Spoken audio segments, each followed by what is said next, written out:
The first and what may be the only presidential debate between Donald Trump and Kamala Harris is now in the books. Trump and some of his allies insist that he won the face-off, but CNN polls show Vice President Harris soundly defeated the former president. Now let's discuss with former Georgia Lieutenant Governor Jeff Duncan.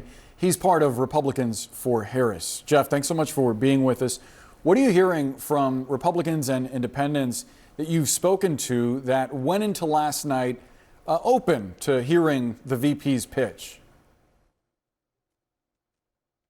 Well, in its simplest form, Kamala Harris had a really good night. Donald Trump had a really bad night, and her upward trajectory is going to continue. It's going to be interesting to watch how much worse Donald Trump makes this situation or the fallout from the debate, how he reacts to getting punched in the face in the public square. I think we're watching him kind of grasp at straws, but certainly this only helped one candidate, and that's Kamala Harris.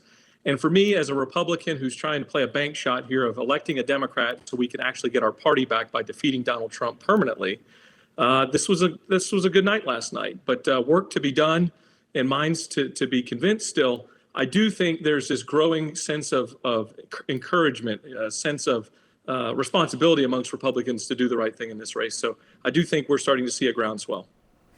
What did you think about looking at, say, these flash polling numbers where Trump actually grew his advantage over Harris on the economy with voters? This is still a considerable disadvantage for her, and she did dodge a question about implementing or why she did not implement some of these economic policies that she's proposing, considering she has been a part of this current administration for almost 4 years.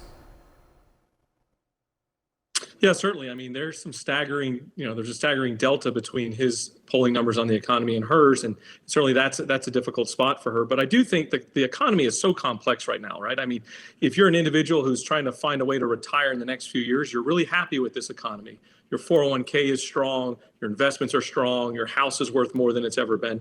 If you're somebody trying to buy a house for the first time, it's difficult. So I do think it is a blurred message across with the economy. But if you think about some of the easier subject matters that he could have probably landed some big punches on, like Afghanistan and flip-flopping on some of the issues and inflation as a whole, I just felt like every time they got to that precipice, she baited him in or launched into a little bit of an angle, and he just took the bait.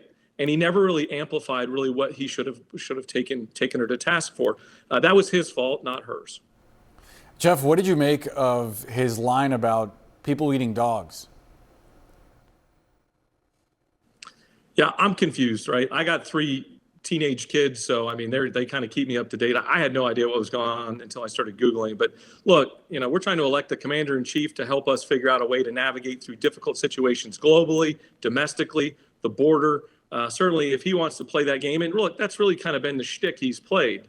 Just try to be, off target and impromptu, and unfortunately, he didn't get to some of the big issues. I do think one of the most damning things that he did the entire night is not commit to defending Ukraine. I think that spooks so many different angles in this world. Could you imagine being in Ukraine or Poland and thinking that somebody's going to walk in day one? What did Vladimir Putin do when he said that? I'm sure he had a smirk on his face and leaned up in his chair when Donald Trump made those awful assumptions that he wasn't going to support Ukraine. At the risk of asking you a question that may appear superficial, but I actually would argue I think is substantive, because I think people do make a decision on how people interact. I am curious what you thought about the handshake at the beginning, and also the fact that Trump did not look at Harris through the entire debate. And this was the first time that we have seen them together. So this was a chance for voters to have this first chance to see them together. What did you think of those moments? I thought the handshake was a brilliant move. And not only was it the handshake, it was the initiation by her, which was obvious, his subtle reluctancy to want to get there. But she did it in front of his podium. She took the handshake right to his podium. And so I thought that was a brilliant move as they went forward. And the whole optics of staring, I mean, he just was staring out into space, just getting punched after punch after punch. And, certainly we got to see the ramifications in the Biden debate, where he was kind of staring off into the abyss in some of those questions where he wasn't necessarily coached up on the fact that the camera was going to be on with a split screen. So I thought she not only handled the substance of the debate very, very well, I do think she handled the optics of the debate very well, too. Jeff Duncan, thank you so much. Appreciate the perspective.